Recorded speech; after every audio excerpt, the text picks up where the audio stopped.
The Cozy Earth Mother's Day sale is here. Their incredible bedding and loungewear is mind-blowingly satisfying to touch, and it is sourced from bamboo, and it's good for the planet, free from toxins, it gets softer with every single wash, and it's naturally temperature regulating. My mum approves, and yours will too. Listeners get 35% off any order at cozyearth.com using code GROWTH. Well, hello, and welcome to the Growth Mindset Podcast. Join me, Sam Harris, on my journey of curiosity and growth. I have conversations with some of the world's most fascinating humans, from billionaires to Olympians, and most everyone in between, such as suspiciously happy people and even a hitman. Success isn't just for successful people, it is earned, and you can earn it too. I find out how ordinary people become extraordinary to fuel your own growth mindset.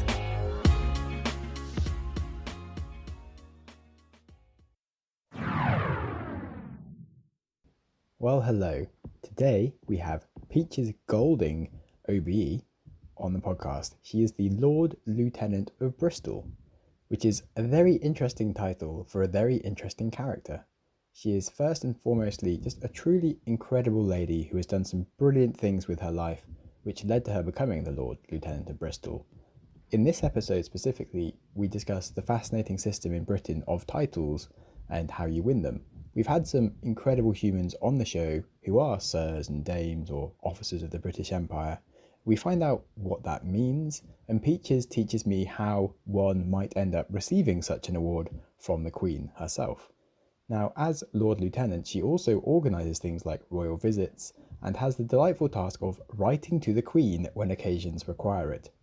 So, besides being a fascinating insight into this world, it's also a very motivating lesson into the things that one might need to do to deserve these things, such as title of being a dame, etc.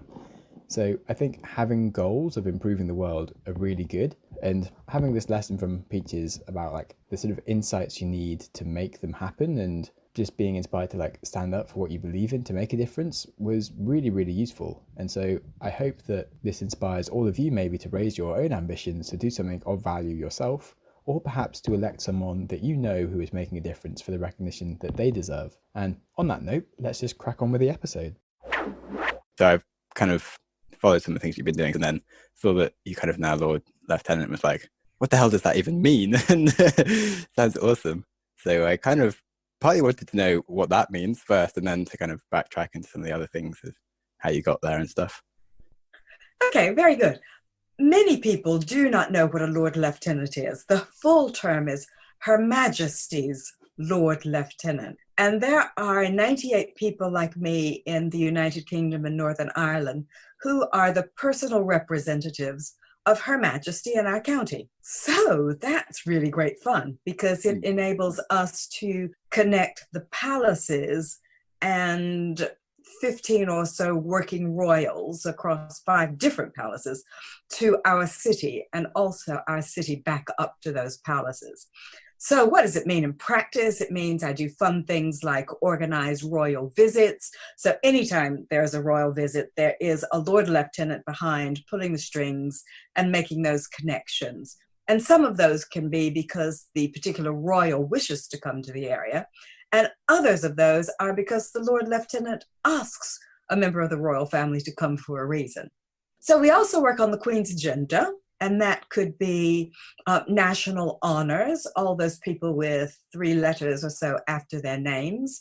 We work on those. We are involved in the Queen's Awards for businesses. They're called the Queen's Award for Enterprise, and they come in 4 different categories. And there's the Queen's Award for Voluntary Service.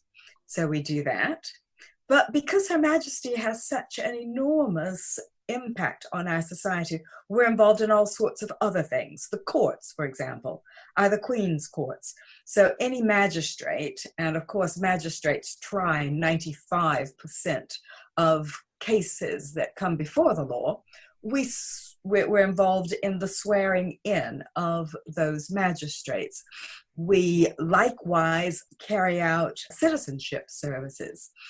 because of the founding of the role, have a military connection. So whenever there's a military parade, and you will see on television heads of state and one thing and the next inspecting the troops and one thing and the next, we get to do that. How cool is that? In churches, we have a specific role because the Queen is the head of our Anglican faith. So it's just amazing, actually, Sam, when you think about it. How do you organise a royal visit exactly? Do you send the Queen a letter, or what's going on there? There are occasions when I will write to Her Majesty and say, ma'am, I think this is really exciting. Don't you? And sometimes you get a letter back saying, yeah, it's very exciting, but guess what? My diary's engaged and I'd love to do it, but sometimes that's the response one gets. And then occasionally one gets a message back that says, sure, we'd love to come. And then all the hard work begins. But each member of the royal family is an individual and they have different interests and likes. And the skill of it is to identify some activity or purpose that aligns with their own interests. What goes into like the letters that have got results? How do you craft a letter that ends up with like a royal visit? Well, let's start where we are. I guess we have between 8 and 12 locations in the city visited by a member of the royal family every year. Mm-hmm. So I'm pretty lucky. I'm pretty fortunate. Sometimes they're on the agenda of, say, the Queen's Awards for Enterprise, because we are the conduit by which a crystal is presented to the winning organization together with a citation. So the presenting of the crystal, the reading of the citation sometimes works really well if you can encourage a member of the royal family because of their interests to be involved in that. Otherwise, I would do that on my own. There are some important occasions, for example, significant dates of anniversaries. So the 100th anniversary of something only comes around once every 100 years. And therefore it has a value and an importance that sometimes you can get people to recognize. Then, of course, there are issues. So if you just think about what the Duchess of Cambridge is doing right now with the National Portrait Gallery, of which she is a patron, getting us to take photographs of what our lockdown looks like. She also is the patron of a number of organizations. And if those organizations are located in my county, for example, a visit to that is of interest. So it just depends on, again, being able to understand particular individuals and what their interests are and how that aligns with what's happening here in the county. There's more of having something worthy and not so much about crafting it in a good way in terms of selling it. Is there any tips on like how you write those letters and like things that you don't do and things that you must do in terms of rules that you get given when you become a Lord Lieutenant? Or is it just sort of like, oh, you're the person, so you just write the letters and you make it up as you go along? Yeah, there's a bit of that. But there's also sorts of important things like you start the letter, Your Royal Highness, so you get your etiquette correct. But the most important thing is the sincerity with which that particular letter is written. And you do try to keep it to one page of A4. So you need to think about what you want to say and why you want to say it. But members of the public have always been successful in obtaining royal visits for their particular area of interest. And sometimes they do it far better than I could craft the letter. Oh, there we go. Thanks. Then, okay, so on the national honours, how does that get worked out exactly? So you get a list suggested to you, like people apply? You, member of the public, go on to the Cabinet Office website, download a form that says, I want to nominate this person because of the service they've given to our community. And that community could be anything from, say, sport, education, health, creative, philanthropy, all of the things that are the bedrock of our society. And you write a nomination and you get a couple of people to support you, and you provide evidence that describes and defines what that individual has done that's above and beyond. And that's how honors come around. So I'm always encouraging people to think about those folk that make such a difference in their lives, whatever aspect it is. It's really important that we recognize people, and it's within your gift, members of the public. Cool. Yeah, I've got a few people in mind that I've been meaning to nominate. I hope you do get around. I mean, a lot of people don't understand the hierarchy within particular orders. And here we're talking about the most excellent order of the British Empire. And so the entry level is the British Empire Medal. And that is like the member of the British Empire. Those two medals are for people that do things in their local communities.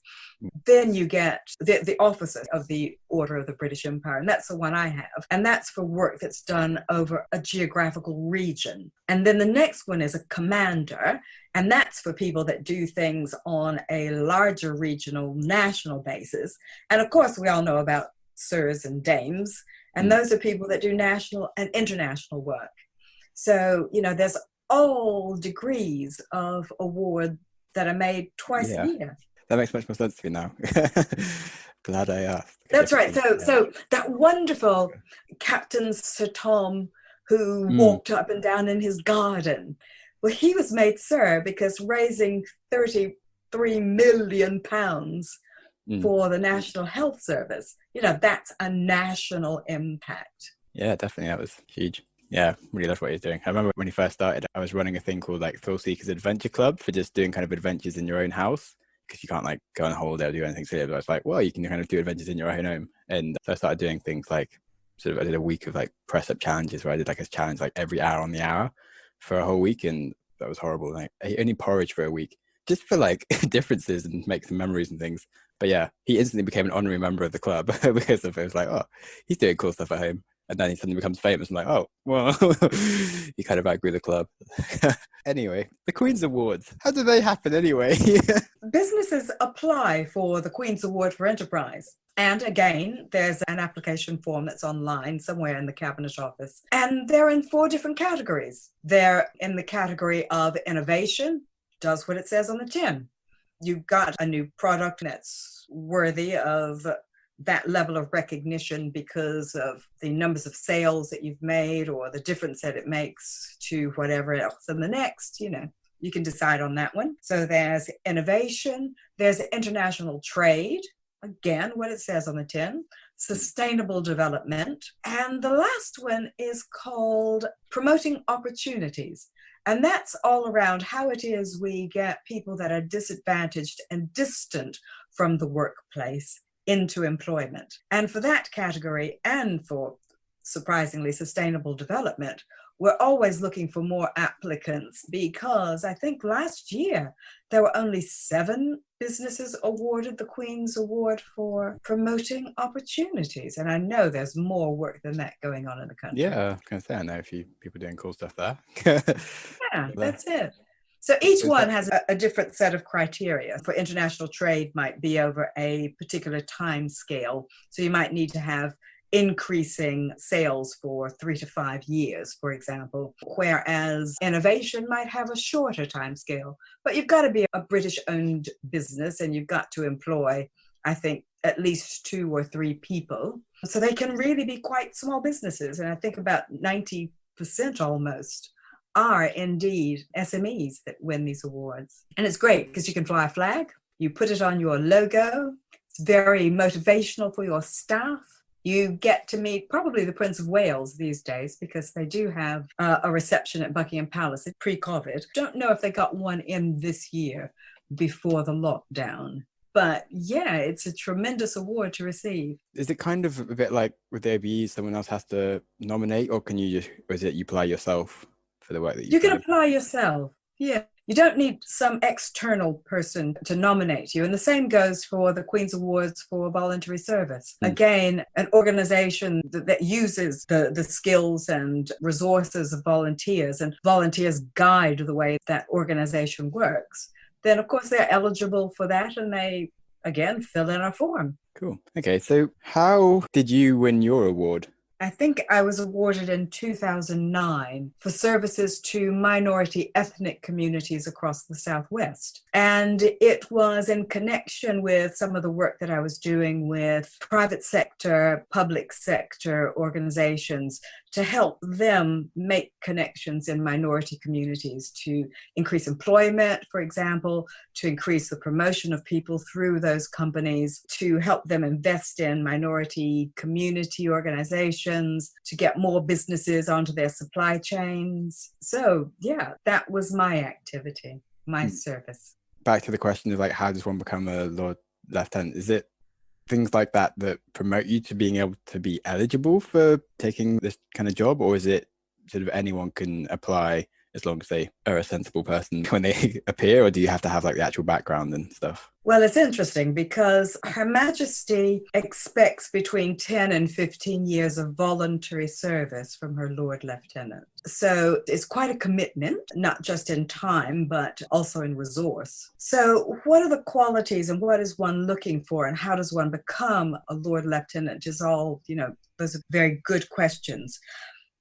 The county determines who their next Lord Lieutenant is. The Privy Council, and I'm sure you've heard of them, they are that body that's comprised of senior MPs and senior members within the households. They conduct a consultation. So a consultation is organized by the Privy Council. They come into the county, they interview 100 plus people, and they ask two questions. The first question they ask is, hey, what's going on in this area? What's happening in the next 10 years? And you discuss that. And it can be anything from, we've got a traffic problem, to this is a new development that's being built here, or we've got a university that is expanding in a particular way, or we've got poverty in these communities, or education, everything that you would think about that's happening in the county over the next decade. So after that discussion, the second question is asked,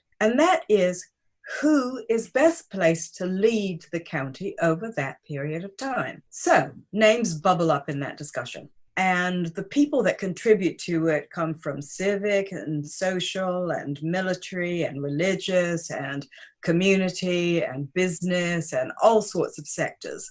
So they each will have their views about who is best to lead the county through the next 10 years or so. 3 of those names maximum are presented to the Prime Minister. The Prime Minister makes a selection and makes a recommendation to Her Majesty.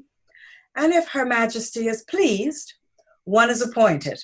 Do they kind of actually ask you, do you have to put your name forward as someone that might be ready to lead, or is it more like the Privy Council just sort of look for the people in the area that are active and then they kind of approach you?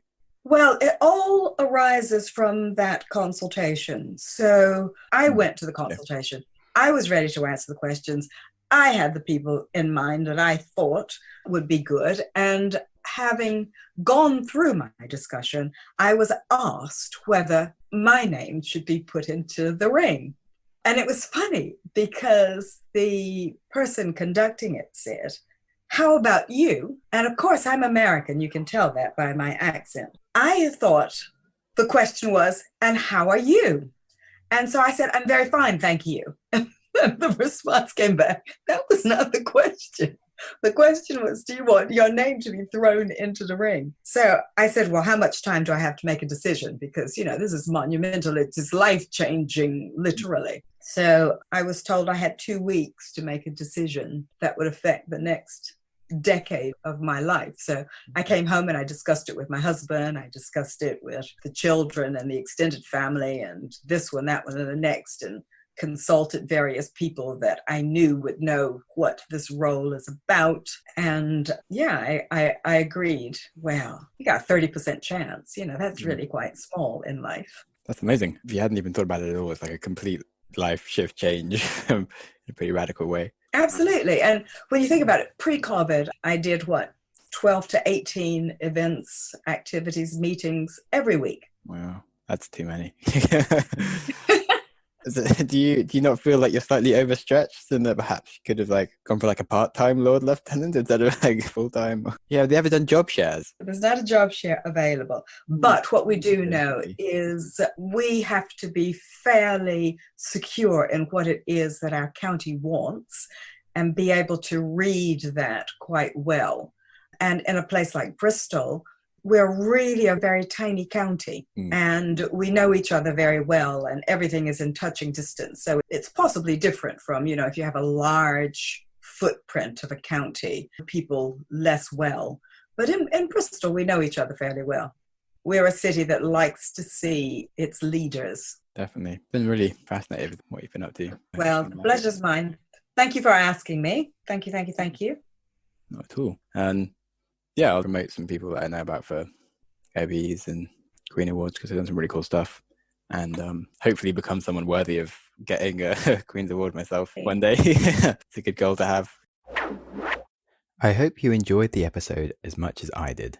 My goal for this podcast is to help make people happier and wiser, and I'm also working on a few other projects in the podcasting space to achieve the same thing. I run the Wiser Than Yesterday podcast with a friend, where we read and discuss a great non-fiction book a week. Talk about things like philosophy, psychology, the economy, self-improvement, and business. Books such as The Black Swan, Anti-Fragile, Invisible Women, How to Win Friends and Influence People. It's a great resource. Most recently, I've been building an app, Syncify. It's really to level up your podcast experience. You can connect with your friends in the app and listen to the same things. So you can listen live in real time with each other, or create shared playlists and catch up at your own pace. You learn so much more by discussing ideas with friends. It's really silly to listen alone. You can also discover and share brilliant episodes with ease without having to try and recommend podcasts in different apps and just it all getting lost and confused. So it's also good for combating isolation and mental health. I personally find social media quite antisocial, and I just don't find it easy to reach out to friends to chat for no real reason. But I do love doing things with other people, and listening to the same content means that I can naturally talk about the same things, and it just gives me that friend time without going out of my way. So I really hope that it can help you, and I just would love you to try out the beta version and help us build this. And obviously do invite your friends. It's all about friends. So you can find out more about Syncify app by going to syncifyapp.com. Thanks for listening. Congratulations on listening to a whole episode of the Growth Mindset podcast. Before you race into another podcast, try pausing. Ask yourself, what have you learned? What could you change? How will you make that change happen? Did you press pause? Knowledge is useless without action. What did you learn? What should you change? And how will you make that change happen? You can tell us what you learned by contacting us through the website, growthmindsetpodcast.com. And feel free to connect with us or our guests, or just peruse the show notes. Our Instagram is @growthmindsetpodcast, or follow me @SamJamSnaps for a daily reminder to stop using Instagram. If you enjoy random acts of kindness and want to support the show, you can support us on Patreon or leave us a review on iTunes, and you'll make me very happy. And with that, keep learning and keep growing.